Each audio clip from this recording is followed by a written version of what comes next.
Akhir-akhir ini memang banyak sekali ataupun informasi terkait masalah megatrust ya, di mana orang-orang mempertanyakan apa sih itu megatrust gitu loh. Ya, Aceh terus Jepang kemarin yang terakhir 9,1 kalau nggak salah yang 2011 itulah megatrust. Tapi pertanyaan pentingnya adalah apakah megatrust yang dibicarakan oleh BMKG itu sudah terjadi atau masih akan terjadi? Karena Bismillahirrahmanirrahim. Assalamualaikum warahmatullahi wabarakatuh. Akhir-akhir ini memang banyak sekali ataupun informasi terkait masalah megatrust ya, di mana orang-orang mempertanyakan apa sih itu megatrust gitu loh. Dan bagaimana megatrust itu bisa menghasilkan gempa, bukan menghasilkan, itu megatrust itu adalah hasil dari gempa ya. Gempa yang besar membangun trust yang begitu besar. Nah, kita lihat sebelum kita masuk ke materi itu, kita review sedikit ya bagaimana betapa alam ini sangat-sangat indah, ya, sangat-sangat dinamis. Kita kembali lagi kepada gambar ini. Udah kelihatan gambarnya, kelihatan ya? Oke, alhamdulillah. Gambar ini menyatakan bahwa kita bisa melihat. Tapi kalau yang ini apa namanya, kursornya kelihatan nggak loh? Kursor itu gimana sih lihatnya? Lupa. Pointer ya? Pointer ini ya. Oke, udah. Nah, ini kita bisa melihat betapa indahnya di perbatasan ataupun di bawah dasar laut ini ada apa gitu ya. Kita bisa melihat di sini adalah kepulauan atau kita sebut sebagai continental crust atau benua ya. Dan yang di sini adalah ada oceanic crust, itu adalah lempeng samudra. Yang ini lempeng benua. Dimana kalau kita lihat di bawahnya ini, di bawah laut ini begitu ketebalan kurang lebih ini ada oceanic crust atau oceanic atau lempeng benua, lempeng samudra itu adalah kurang lebih yang paling tipis itu di 7 km ya, tebalnya itu, ketebalannya itu. Nah, kita lihat di dalam laut ini ada, di bawahnya ada astenosfer atau kita sebut juga di dalam istilah kebumiannya adalah mantel atas ya. Nah, ini sifatnya cair dan kalau kita ulang lagi di sini, kalau kita bisa melihat, bentar. Nah, ini memperlihatkan di dalam Al-Quran dalam surat At-Tur ayat 6 kita kembali mengingatkan kembali bahwa bunyinya adalah Bismillahirrahmanirrahim wal bahril masjur ya, dan laut yang di dalam tanahnya ada api. Kita kembali, apinya itu di mana ya.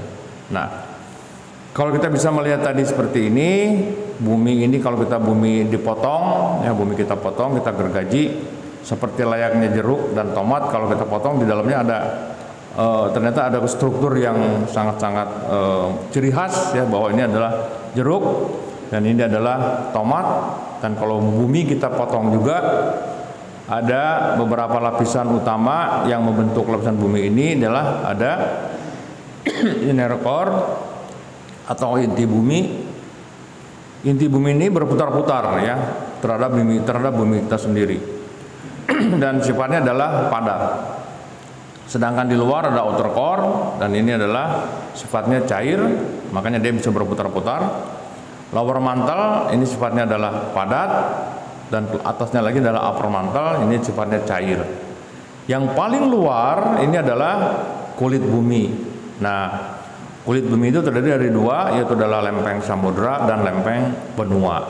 Nah, ini ya. Nah, tadi di mana? Di mana itu si apinya tadi itu? Yang wal bahril masjur ini, kita bisa melihat lagi, balik lagi ke sini, bahwa karena di upper mantle ini adalah cair, sedangkan di inner core ini adalah ada inti bumi yang suhunya kurang lebih 6000 derajat Celcius, itu mentransfer ke atas ya, panas ini transfer ke atas sehingga memanaskan lapisan-lapisan yang ada di atasnya. Katakanlah ini kompor gitu loh, ya, sebagai kompor. Nah, analoginya adalah kalau kita bisa melihat memasak air di dalam panci seperti ini, ya, panci ini akan istilahnya mendidih, ya, kalau dipanasin, kompornya juga ada.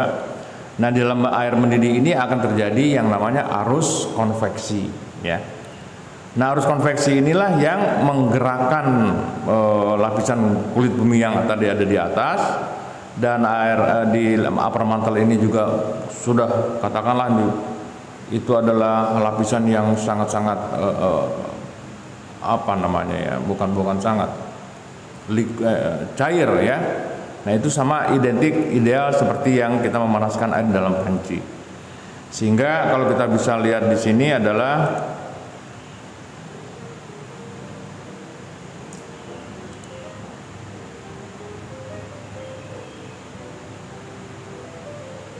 kita lihat, ya, bahwa ini adalah di laboratorium, ya, bagaimana model ini menggambarkan terbentuknya arus konveksi tadi.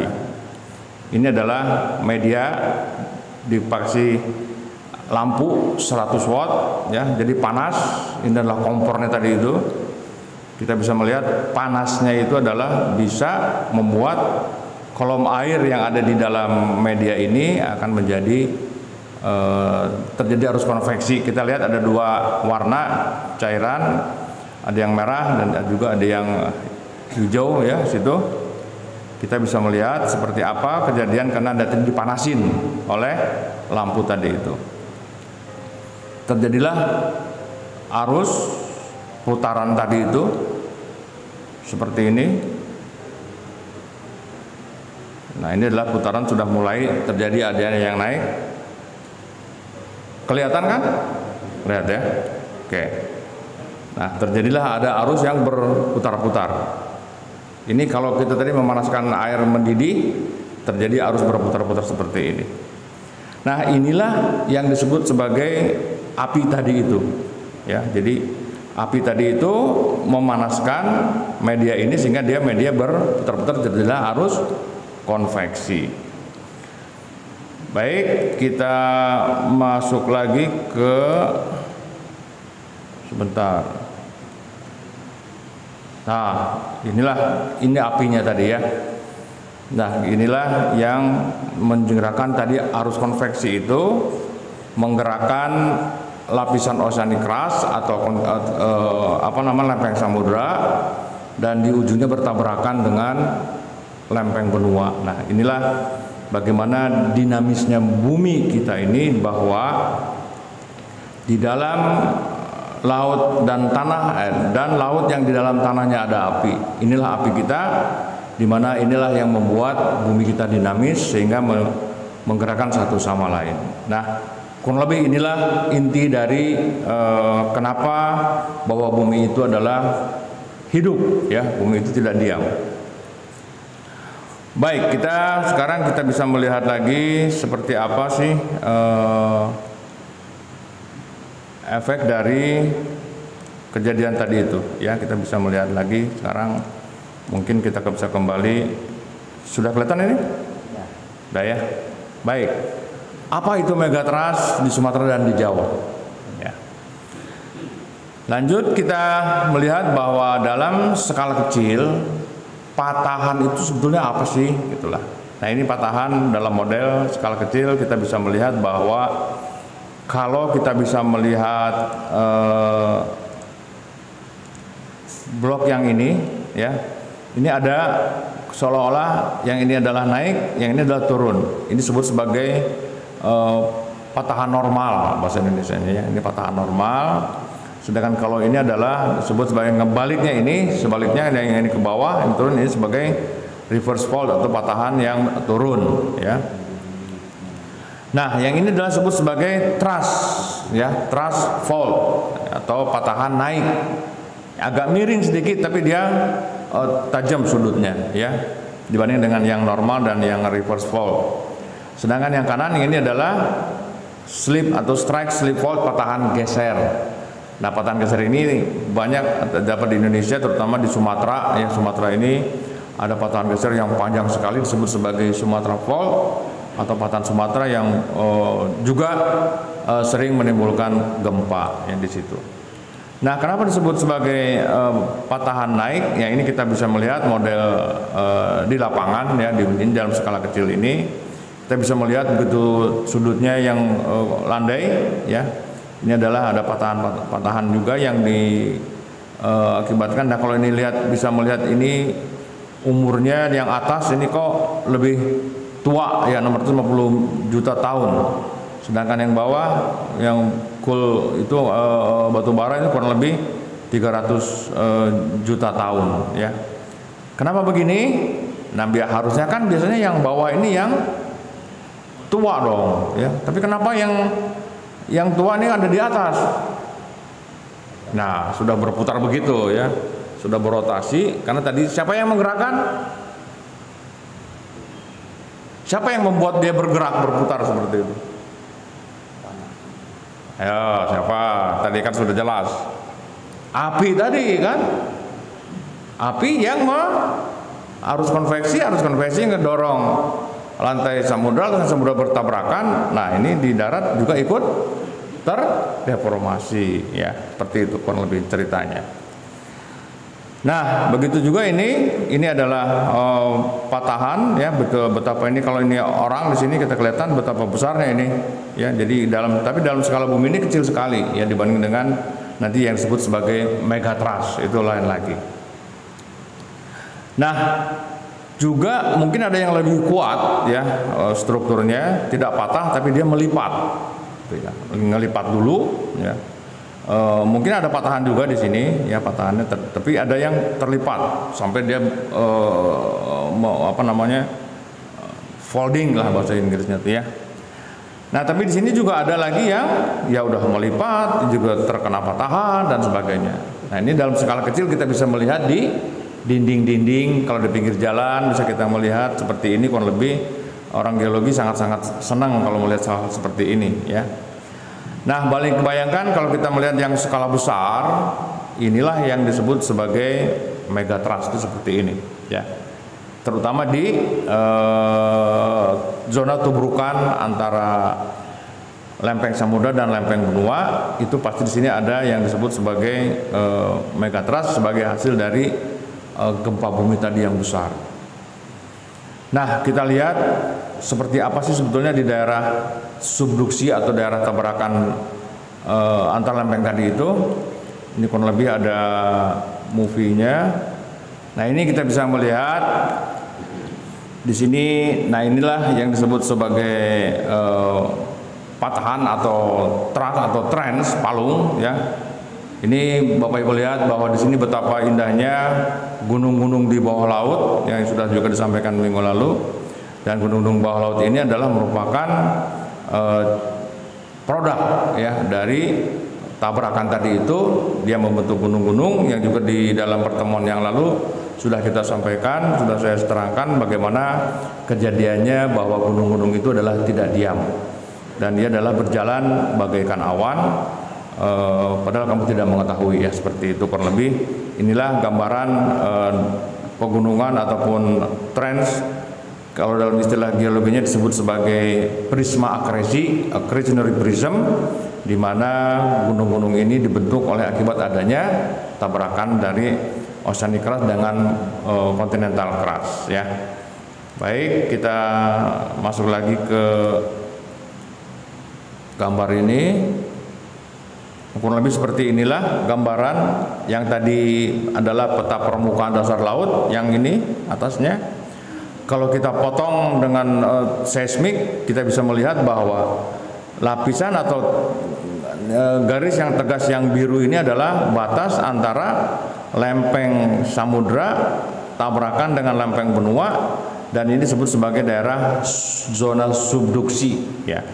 Nah, subduksi inilah, disinilah yang karena di sini terus didorong ya, didorong terus, di mana daerah zona continental crust ini mengalami tekanan terus oleh adanya pergerakan oceanic crust, di mana tekanan-tekanan di sini terus harus berkumpul, dan suatu saat kalau tekanan di situ sudah tidak kuat lagi menahan tekanan yang begitu besarnya, dia akan rilis ya, rilis sebagai gempa bumi. Nah, itulah yang disebut sebagai gempa tektonik.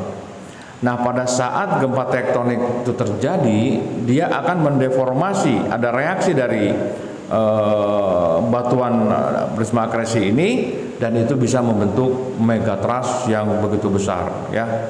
Itu bisa ratusan kilo ya, bukan tadi yang skala yang kecil, tapi ini besar sekali ya, bisa panjang. Nah, kurang lebih seperti ini juga gambaran yang lebih jelas lagi ya. Ini adalah misalnya megatrust yang dibentuk ya, ini panjang sekali, ini ratusan kilo.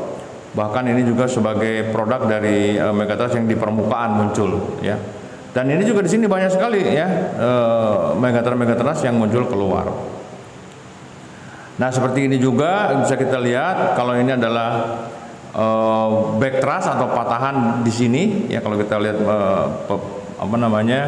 produk dari tekanan yang didorong terus oleh tsunami oceanic crust, bisa juga ini ada megatrust ke sana, tapi juga ada backtrust ya, kebalikannya. Nah, saya ingin melihat kembali bahwa ini adalah bagaimana gempa Aceh terjadi ya. Gempa Aceh ini kejadiannya adalah yang membangun megatrust yang begitu besar ya. Tapi karena kita tidak bisa mempunyai data pembanding sebelum dan setelah terjadi gempa, jadi para peneliti itu sangat sulit untuk bisa menjudge atau menentukan mana sih megatrust yang terbentuk ya, karena memang kita tidak punya data sebelum terjadi gempa.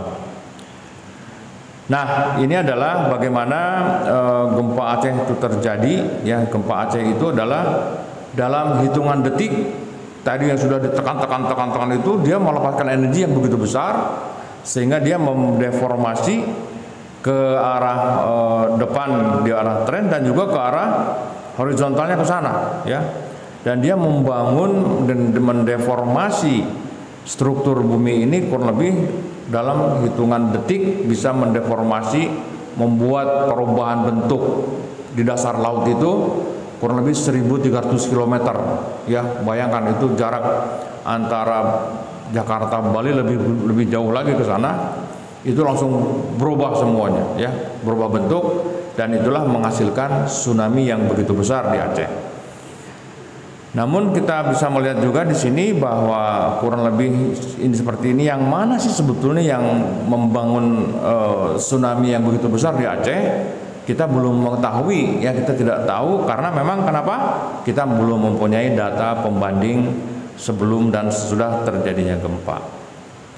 Nah, kurang lebih inilah aftershock atau disebut sebagai gempa susulan ya. Susulan ini kalau dilihat dari horizontal, sebaran dari aftershock itu seperti ini kurang lebih ya. Tapi kalau kita potong ke bawah irisannya, kita bisa melihat bahwa gempa-gempa itu terjadi di daerah zona subduksi atau disebut di interplate-nya ya, di antara itu disebut sebagai subduksi tadi itu, atau disebut juga sebagai saya lupa lagi. Intinya bahwa gempa itu terjadi dari daerah-daerah pertemuan antara lempeng tadi itu ya, seperti ini. Ini bisa melihat bahwa ini kurang lebih seperti yang di daerah subduksi tadi itu. Nah, besarnya kalau kita bisa melihat di sini, ini adalah bagaimana kita bisa melihat splay fault ataupun patahan mana yang dibentuk atau megatrust mana yang terjadi di Aceh, kita belum mengetahuinya ya, karena kita mempunyai seismiknya seperti ini kurang lebih. Ini ada beberapa patahan yang muncul ke permukaan ya. Di sini ada disebut sebagai, di sini ada backtrust.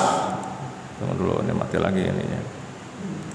Ini ada backtrust ya, di sini ada upper splay fault, ada lower splay fault, dan juga ada front thrust ya, atau patahan-patahan yang kita identifikasi dari seismik yang kita akuisisi memotong di daerah prisma akresi yang terdeformasi akibat gempa Aceh tadi itu. Tapi sampai sekarang kita belum mengetahui ya yang mana sih yang dibentuk oleh megatrust di gempa Aceh. Nah, seperti ini kurang lebih ya gambar-gambarannya deformasi yang terjadi. Dan ini juga sama kalau bisa kita lihat ya seperti ini kurang lebih proses ataupun hasil dari megatrust yang dibentuk ya.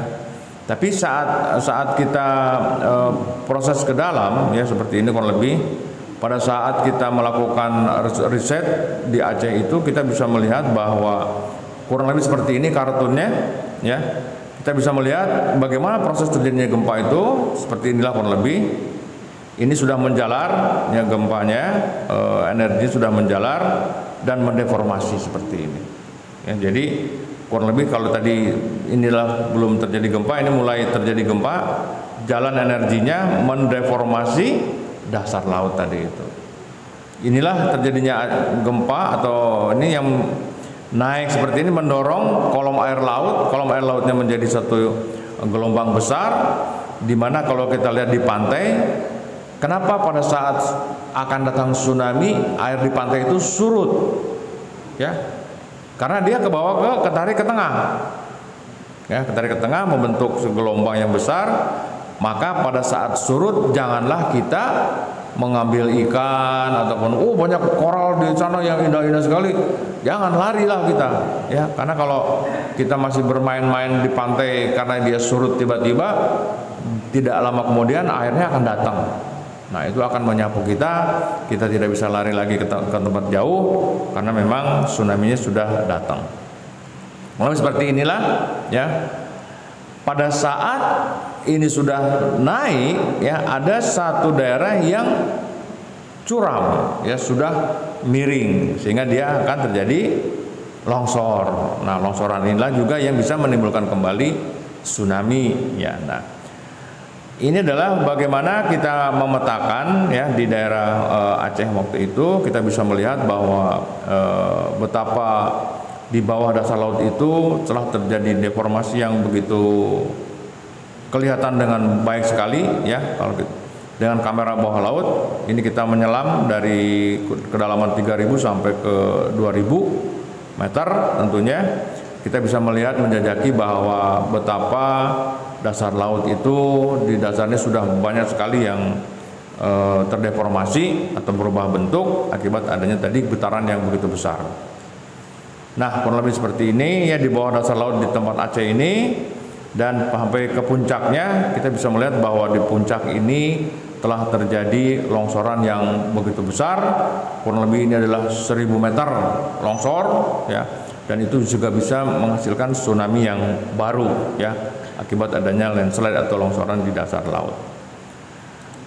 Nah, ini kurang lebih gambaran yang tadi. Kelihatan nggak kecil-kecil ini perubahannya? Ya, ini oceanic-nya ngedorong terus. Pada saat didorong terus, continental crust-nya terlihat dia ditekan, sudah tidak kuat lagi menahan tekanan, dia lepas. Nah, itulah gempa bumi tektonik dan menghasilkan tsunami yang begitu besar ya. Ini adalah contoh megatrust yang dibangun oleh gempa tadi itu. Nah, kita bisa melihat ya Jepang misalnya, Jepang itu, nah ini Jepang ya, dengan begitu datanya yang sudah lengkap, Jepang dalam hitungan sehari itu sudah bisa mengetahui berapa perubahan bentuk di dasar lautnya ya. Di mana Jepang sudah bisa menghitung pada saat terjadi gempa itu adalah kejadian 50 meter dia terdeformasi ya, lihat, kita bisa ngelihat sini seperti ini irisannya. Nah, itu kurang lebih itu 50 meter panjangnya, sehingga dia bisa mengenerate tsunami yang begitu besar ya.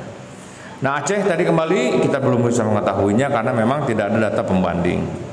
Seperti itu kurang lebih ya. Oke. Nah, ini tadi yang dihasilkan oleh gempa di beberapa contoh daerah ya. Nah, ini adalah di Sumatera nih, ya. Di Sumatera ini kalau yang kita lihat di sebelah blok kiri ini sudah pada lepas, ya. Aceh 9,3, yang berikutnya adalah 3 bulan kemudian kalau nggak salah itu keluar lagi di Nias 8,5, ya. Dan yang apa ini, pink, ya, yang pink, kuning, dan pink lagi. Nah, pink ini adalah disebut juga sebagai daerah yang seismic gap menurut para earthquake geologist, di mana seismic gap ini belum keluar nih gempa-gempa besar di daerah yang kuning, yang merah-merah ini. Oleh karena itu kita bisa mengkhawatirkan bahwa ini akan keluar seperti yang sekarang sedang kita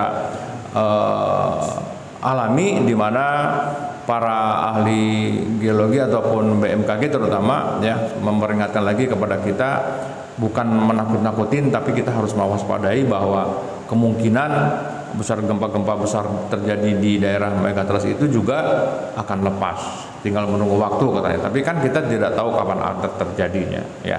Nah, daerah inilah yang nanti akan coba saya terangkan kenapa sih terjadi daerah di sini yang begitu akan terjadi gempa yang begitu besar, ya. Kita lihat pelajaran gempa masa lalu, ya. Ini adalah catatan dari Kang Dani, ya. Ini adalah ada deformasi setelah kejadian gempa dan terrekod di dalam koral. Nah, ini apa ini? Batu karang, ya. Koral ini adalah hidup di dalam kolom air, ya. Tapi kalau kita bisa melihat perkembangan hidup koral ini adalah seperti ini kurang lebih, ya, di mana koral ini hidup di dalam kolom air, yang lama-lama dia akan tumbuh besar karena dia adalah sudah mencapai ke permukaan, maka dia tidak akan keluar dari ke permukaan karena tidak ada bahan makanan dan hidupnya di daerah di air, sehingga dia hidupnya adalah ke kiri dan ke kanannya. Tidak, dan membesar, ya, terus tidak akan keluar dari kolom air tersebut. Nah, tadi sudah kita pelajari bahwa kalau terjadi gempa itu daerah sini dasarnya misalnya bisa naik bisa turun, ya. Tadi contohnya Aceh adalah ada yang naik ada yang turun. Nah, di dalam kasus ini, di dalam kasus yang ada koralnya itu bisa ngerekam, ya. Contohnya adalah gempa terjadi di daerah ini pada saat ini adalah kejadiannya. Gimana kalau kejadiannya seperti ini? Dasarnya naik apa turun? Dari seperti ini nih. Dari seperti ini jadi begini. Dasarnya naik apa turun? Naik, ya. Naik, sehingga si koral ini yang naik ini mati nih. Tapi dia hidup lagi ke kiri kanannya yang masih ada airnya, ya. Nah, keseluruhan ini dalam jangka waktu tertentu terjadi gempa besar lagi. Dia mendeformasi lagi seperti ini lagi. Apa kejadiannya kalau gini? Turun lagi kan? Nah, kejadian antara gempa yang satu dengan gempa yang berikutnya ini bisa terekam di dalam koral ini, ya.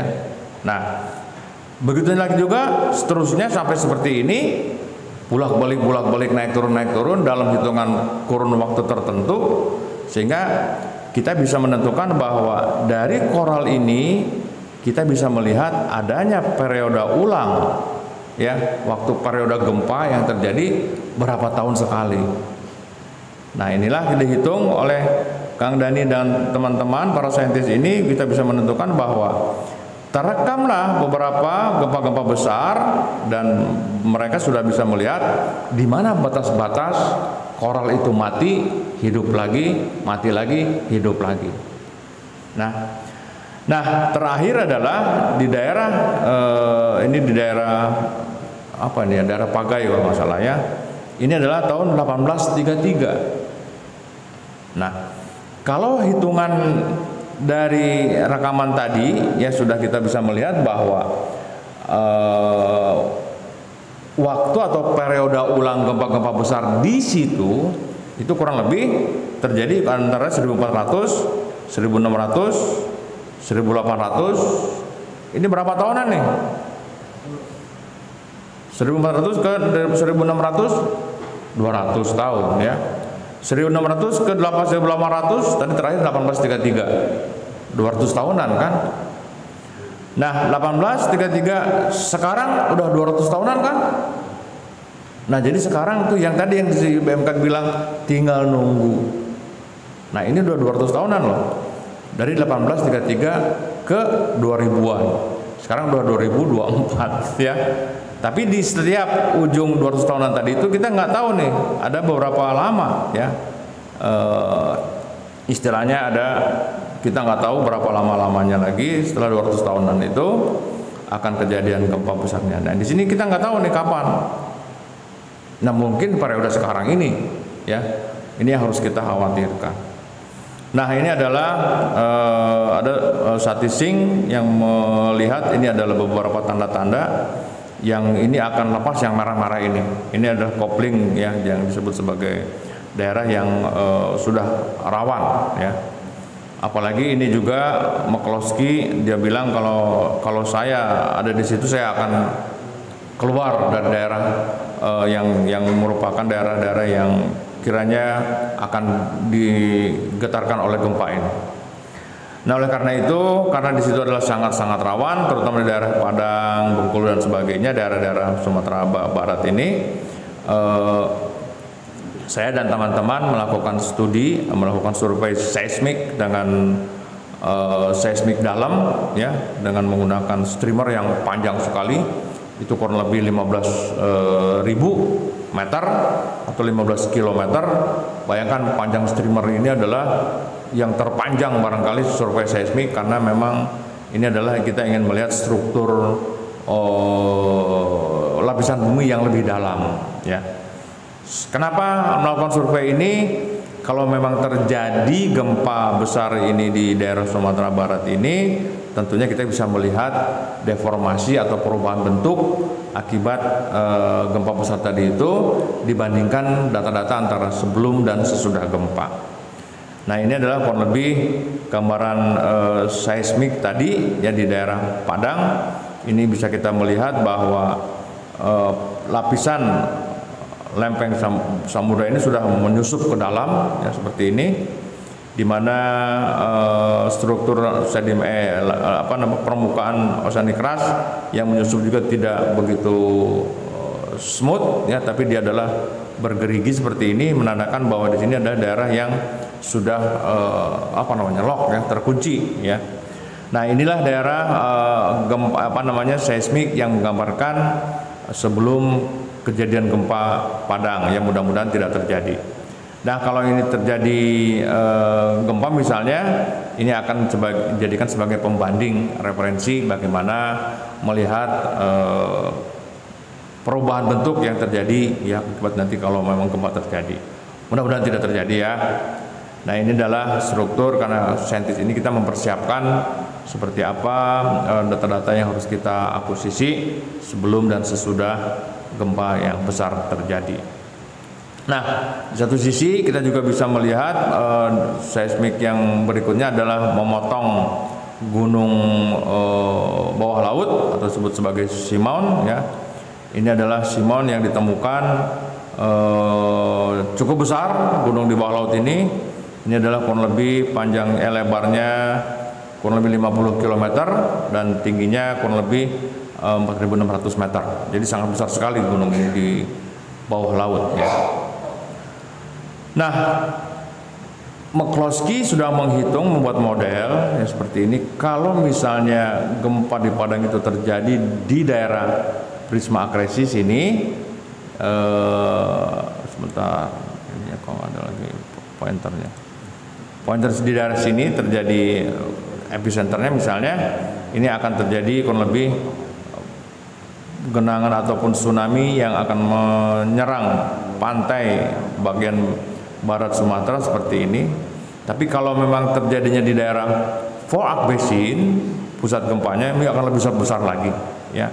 dia akan tinggi sekali, yang bisa menyerang di daerah Sumatera Baratnya, sepanjang pantai barat Sumatera maksud saya.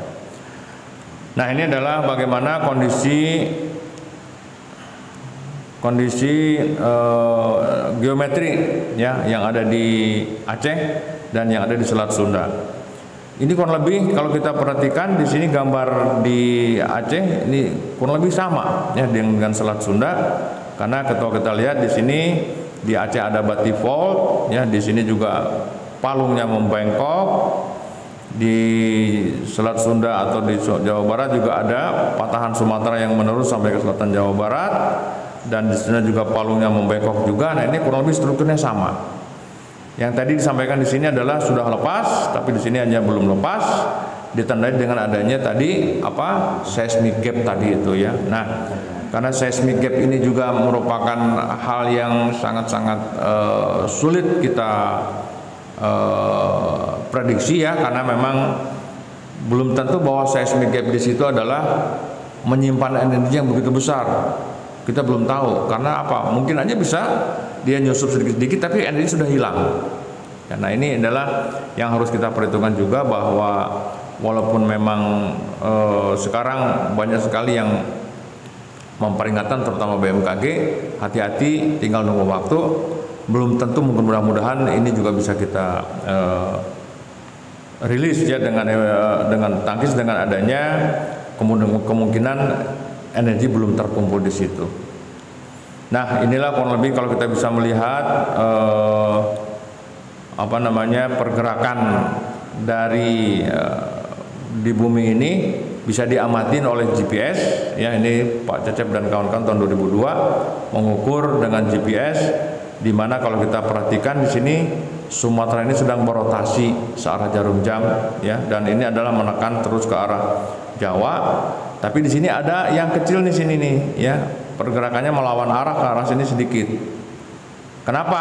Nah, inilah yang mungkin saya interpretasi sebagai seperti ini, di mana ada patahan Sumatera yang bisa kita sudah kita temukan, di mana dan juga ada daerah dorongan seperti ini di sini untuk didorong ke arah sana. Dengan tadi ada pergerakan yang sedikit ke arah sana, mungkin di sini ada satu pergerakan yang diakibatkan oleh pergerakan Sunda Trend tadi itu ya, sehingga di sini akan terjadi pengumpulan energi yang sudah terkumpul. Itu menurut dari logikanya seperti itu ya, tapi belum dihitung secara matematis dan secara computing.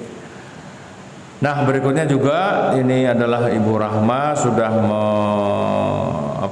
menghitung dan menggambarkan betapa juga daerah sini merupakan daerah yang begitu bisa terjadi gempa besar ya, daerah selatan Jawa Barat, ini adalah Jawa Barat. Dan berikutnya juga ini adalah Pak Wahyu Sutioso sudah menggambarkan bahwa 100 tahunan seismic gap hipotesa, dia bisa membuatkan model yang merah-merah ini adalah potensi ya yang akan mengeluarkan gempa-gempa besar. Tidak hanya di laut tapi juga di darat ya, ini juga karena tadi ditekan terus, bahkan ini juga bisa menjadikan sebagai satu potensi yang besar juga ya di daerah Banten ini kalau bisa kita lihat di sini. Nah, ini kita bisa melihat juga daerah di Jawa Barat ini ada patahan Baribis, dan ini juga merupakan daerah yang sangat-sangat potensi untuk bisa terjadinya gempa ya di daerah patahan, seperti layaknya di daerah Sumatera ada patahan Sumatera, dan itu bisa banyak sekali ya yang menjadikan gempa-gempa besar di situ. Nah, berikutnya ini adalah dari Pak siapa nih? Model kelihatan ya. Nah, ini model ini adalah model yang merah, kuning dan hijau. Ini adalah blok-blok yang dihitung oleh Pak Wijo ya, Pak Wijo Kongko. Ini adalah ada blok Enggano, blok Selat Sunda, dan blok Jawa Barat. Nah, ini adalah potensi-potensi yang juga bisa terjadi gempa-gempa ya di sini kalau memang dia rilis ya. Nah, seperti inilah kurang lebih daerah-daerah yang akan terkena tsunami-nya ya sepanjang pantai Jawa Barat ini, bahkan bisa sampai menyerang ke Jakarta juga. Kita bisa lihat modelnya, kurang lebih seperti ini modelnya ya. Kita bisa menghitung seberapa lama gelombang ini bisa masuk ke daerah pantai-pantai di Jawa Barat ya. Mungkin ini bisa sampai menuju Jakarta dalam kurang lebih 165 menit ya, bisa mencapai ke Jakarta. Nah, begitu pula dengan di Jawa Barat dan yang lainnya, di selatan Jawa ini adalah ada beberapa seismic gap yang mungkin juga bisa menghasilkan gempa, karena seismic gap tadi itulah yang dikhawatirkan belum lepas energinya, atau yang kedua mungkin aja tidak ada energi di situ ya. Jadi kita bisa berharap yang kedua lah, mudah-mudahan energinya sudah tidak ada sehingga tidak akan terjadi gempa besar dan mungkin tidak mungkin membangun gempa besar di daerah situ. Kurang lebih seperti ini ya kejadian ataupun model yang akan terjadi di daerah selatan Jawa. Ini adalah Pak Profesor Widiantoro atau Pak Ilik ya, yang sudah publish di Nature ya. Nah, kurang lebih seperti itulah yang bisa saya sampaikan untuk pertemuan kali ini. Kira-kiranya kalau memang ada pertanyaan silakan kita diskusi. Baik, terima kasih. Wabillahi taufiq wal hidayah. Wassalamualaikum warahmatullahi wabarakatuh. Waalaikumsalam warahmatullahi wabarakatuh. Terima kasih Dr. Yusuf Surahman atas materi yang disampaikan. Nah, ini sepertinya banyak pertanyaan. Ya, silakan. Pak Marno sudah nengok-nengok ke sini.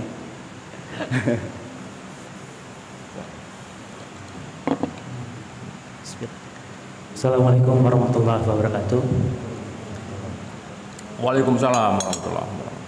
Bahwa kita ini wilayah Indonesia berada di zona gempa adalah sebuah keniscayaan.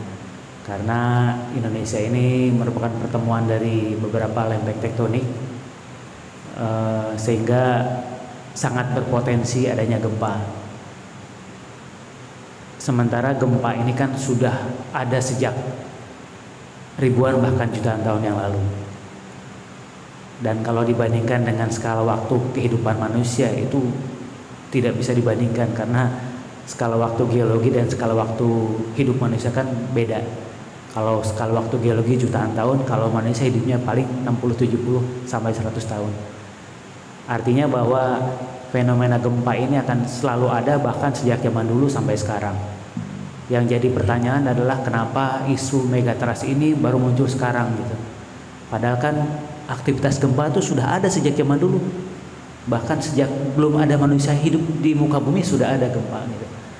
Jadi seandainya atau sekiranya ada prediksi atau potensi gempa yang sifatnya skala besar megatrust, ini yang menjadi sebuah kekhawatiran bagi kita sebagian warga, karena ini sesuatu yang menakutkan gitu. Padahal kan harusnya tidak menakutkan, tapi mengedukasi masyarakat supaya waspada, bukan menjadi takut. Kenapa? Karena fenomena ini sudah terjadi sejak zaman dulu gitu. Jadi mungkin ada baiknya ketika kita menyampaikan sebuah informasi yang dimana melibatkan massa, karena ini kan menciptakan sebuah rasa khawatir, itu sebaiknya disampaikan dengan lebih detail, lebih jelas, sehingga tidak adanya muncul kekhawatiran tapi ada kewaspadaan. Karena kita diedukasi bahwa kita ini memang hidup di area gempa. Demikian, terima kasih. Baik, terima kasih. Pertanyaannya sangat bagus ya, karena itu adalah perkembangan ilmu pengetahuan berarti ya. Tadi disampaikan bahwa gempa itu adalah tidak hanya sekarang, tapi sudah terjadi dari dulu, bahkan mungkin sebelum manusia ada di bumi ini sudah terjadi, karena jutaan tahun yang lalu manusia kan kuarter ya, yang zaman-zaman sekarang. Nah, dengan perkembangan teknologi kita bisa sampai kepada hari ini ada istilah megatrust barangkali ya. Nah mungkin sebelum ada megatrust dulu kita nyebutnya apa? Nyi Roro Kidul barangkali. Itu juga sama itu. Zaman dulu Nyi Roro Kidul, tsunami barangkali ya. Karena belum ada megatrust. Oleh karena itu teknologi dan ilmu pengetahuan inilah yang menjadikan kita lebih bijaksana lagi. Oh ternyata dulu yang namanya orang menakutkan itu Nyi Roro Kidul itu adalah megatrust barangkali, tsunami yang begitu besar sekali dan menelan banyak jiwa. Atau sama bisa dihubungkan lagi dengan jangan berenang di situ, jangan pakai baju hijau, jangan gitu. Itu ada tsunami, ada Nyi Roro Kidul. Bukan ya, berarti bukan Nyi Roro Kidul itu. Itu adalah dari kondisi alam ya, kondisi misalnya ada kenapa kok ada putaran arus dari situ, itu bukan Nyi Roro Kidul karena memang kondisi kontur batimetrinya yang membuat air jadi berputar ya. Nah jadi ini kalau kita kan suka ditahayulkan ya, suka apa namanya, wah dihubung-hubungkan dengan mistik, bukan, padahal itu adalah kondisi alam yang membentuk air menjadi berputar. Nah, tadi ditanyakan bahwa pada saat menyampaikan informasi yang sebetulnya memang betul-betul ini adalah informasi yang sangat-sangat mengkhawatirkan, terutama pemerintah dalam hal ini adalah BMKG yang memberikan informasi kepada masyarakat. Tentunya ini juga tidak untuk menakut-nakuti, tapi adalah mewaspadai bahwa memang Indonesia ini sudah tinggal di daerah yang zona gempa yang begitu aktif ya, seperti layaknya Jepang kemarin kejadian di Nangkai Trough, sehingga dihubungkan dengan kita mungkin aja bisa terjadi gitu loh, karena who knows, tidak ada yang tahu bagaimana mekanisme gempa itu terjadi. Di Indonesia pun sudah disampaikan, bahkan kita sudah mewarning ya, sejak terjadi gempa Aceh 20 tahun yang lalu itu sudah kita warning juga, hati-hati di sepanjang pantai kita karena kita masuk di dalam zona subduksi yang rawan kegempaan. Tapi alhamdulillah sudah 20 tahun kita tidak ada gempa-gempa besar ya. Walaupun memang ada gempa-gempa merusak yang banyak, tapi tidak seperti Aceh gitu. Oleh karena itu barangkali kita juga harus wise ya, para peneliti ini mungkin dalam kaitan seperti ini kita memberikan informasi kepada masyarakat agar bukan menakut-nakutin, tapi memang kita harus mewaspadai bila terjadi gempa-gempa itu. Dan tadi secara ilmiah sudah disampaikan oleh para peneliti bahwa kita bisa menghitung periode ulang gempa itu dari alam itu sendiri. Artinya apa? Manusia itu sudah diberikan ilmu pengetahuan oleh Allah Subhanahu wa taala, ini loh tanda-tandanya, ini loh ciri-cirinya, supaya Anda bisa menghitung dan bisa mengetahui kapan misalnya. Nah, itulah yang harus kita sampaikan kepada masyarakat, dan masyarakat juga tidak perlu menjudge atau tidak perlu panik. Kamu ini ini sudah menakut-nakutin, bukan ke arah situ. Tapi kita saling memberikan informasi yang akurat karena memang sekarang teknologi sudah begitu maju untuk bisa menjawab prediksi-prediksi yang memungkinkan bisa menimbulkan satu kebencanaan yang begitu besar. Barangkali itu ya Mas. Terima kasih. Ada lagi silakan.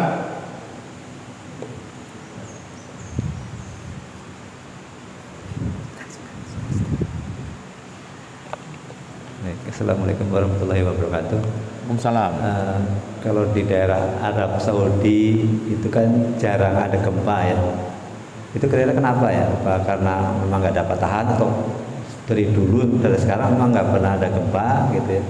Atau nanti bisa berubah nggak? Tadinya yang sekarang misalnya sering Jepang, Indonesia itu nanti daerah patahan, nanti beberapa tahun kemudian berubah daerah patahannya ke daerah mana gitu, gimana kira-kira penjelasannya? Kenapa di Arab Saudi jarang terjadi gempa, tidak seperti di Jepang atau di Indonesia? Baik, terima kasih. Sebentar. Arab. Kalau kita lihat di sini ya, di peta ini Bapak-bapak bisa melihat bahwa Ini bisa kelihatan nggak ini? Ini yang saya tunjukkan. Sebentar. Ini yang bisa tunjukkan nih. Bisa kelihatan nggak? Nih, apa ini? Apa coba ini? Pointernya yang mana? Yang merah. Yang merah. Oh, yang merah. Baik. Kelihatan nggak? Kelihatan. Nah, ini kelihatan kan yang saya tunjukkan, garis ini. Kelihatan ya? Oke, di sini kelihatan nggak? Ini apa ini?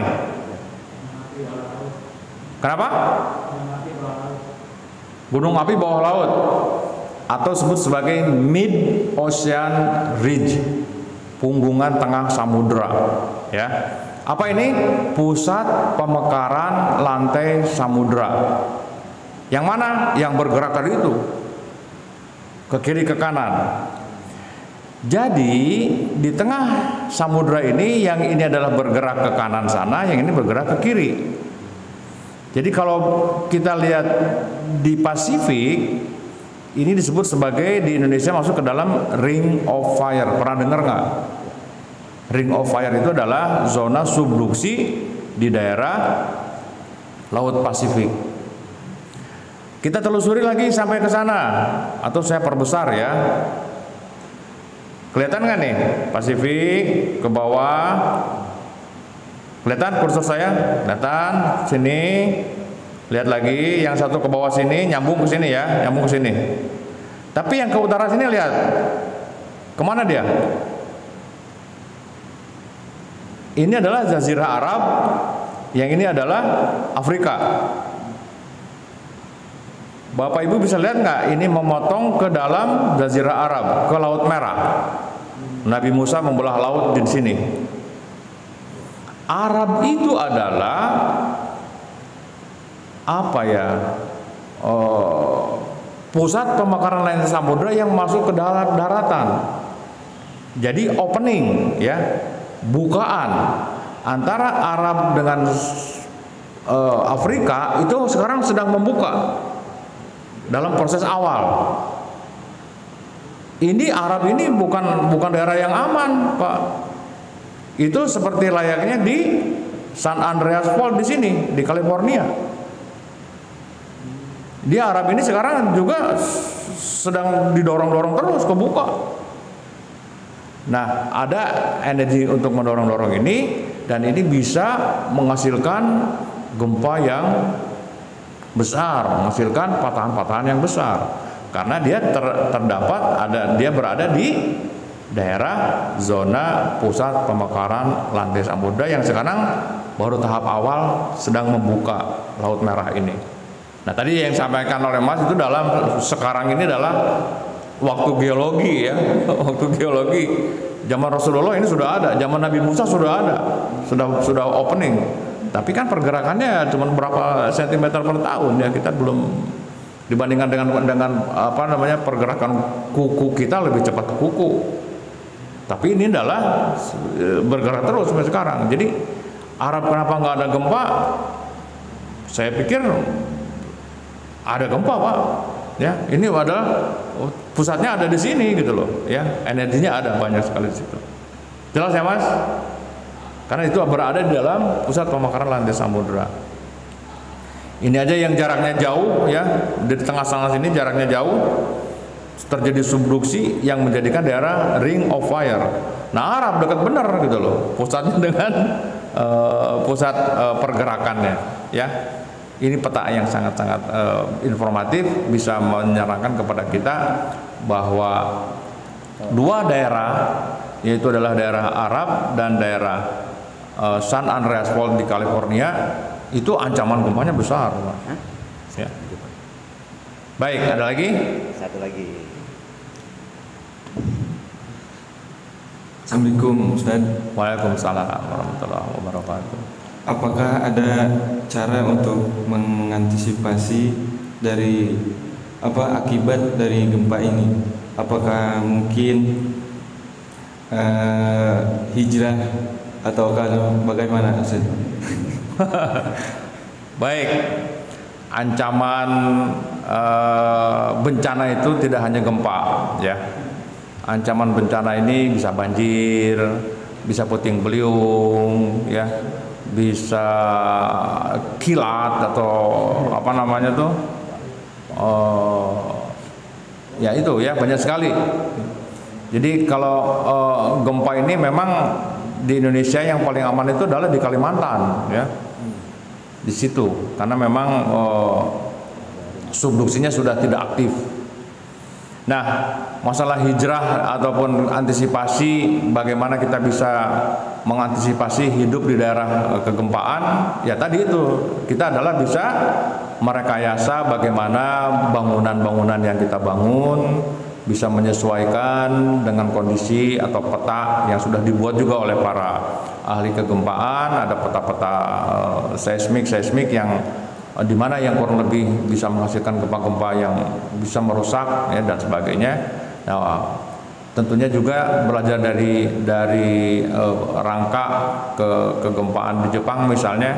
Jepang ini rumah-rumah tradisionalnya ya dari struktur yang sangat-sangat ringan, ya. Tapi juga ini terbukti dengan tahan terhadap gempa, tapi tidak tahan terhadap tsunami, gitu. Melayang kalau ada tsunami ya habis, ya. Jadi sangat sulit mau milih yang mana.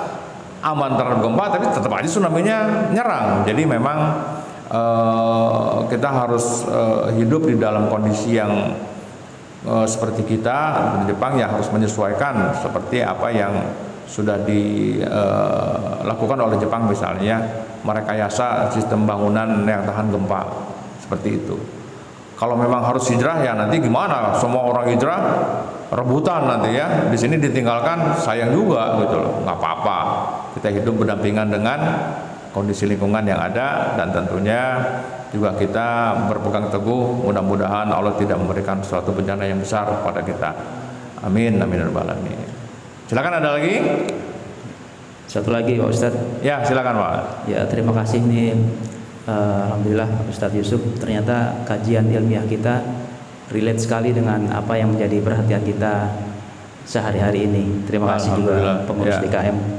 Tapi pertanyaan pentingnya adalah apakah megatrust yang dibicarakan oleh BMKG itu sudah terjadi atau masih akan terjadi? Karena berita ya saya perhatikan kemarin tanggal 26 Agustus itu ada 3 gempa yang sedang lah mungkin, ya.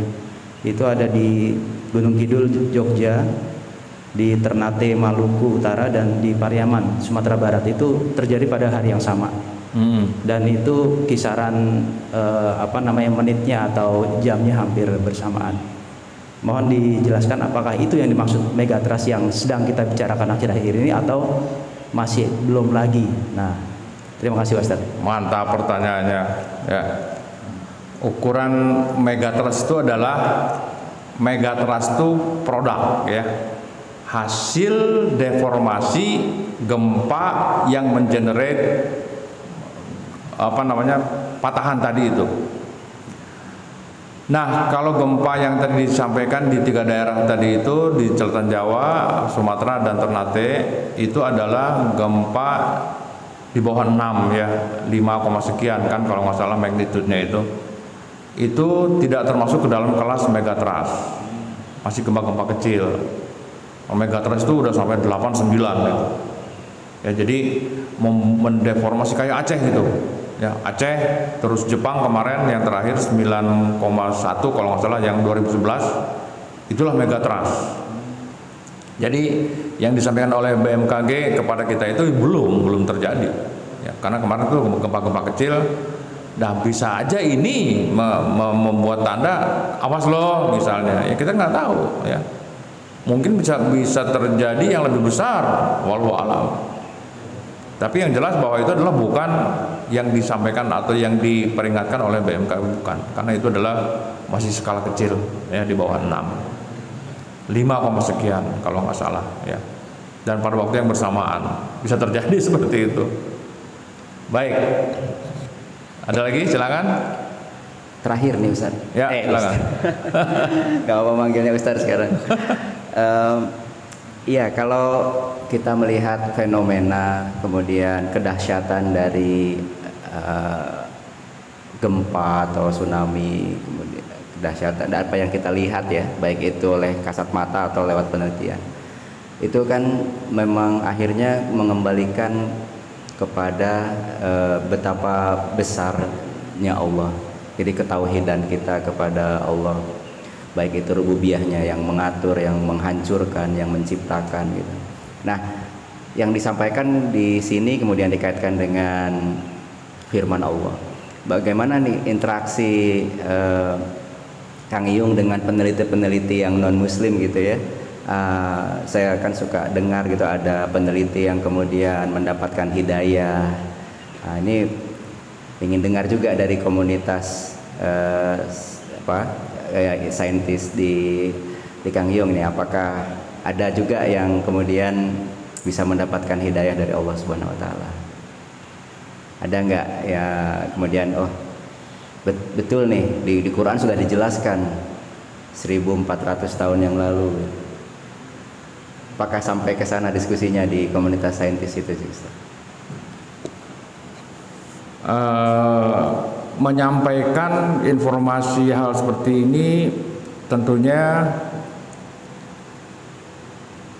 utamanya pengalaman saya sih adalah masih belum ya mengetahui informasi setelah melihat mengkaji ya, sejauh dalam dengan ilmu agama. Tapi paling tidak saya juga bukan suka ya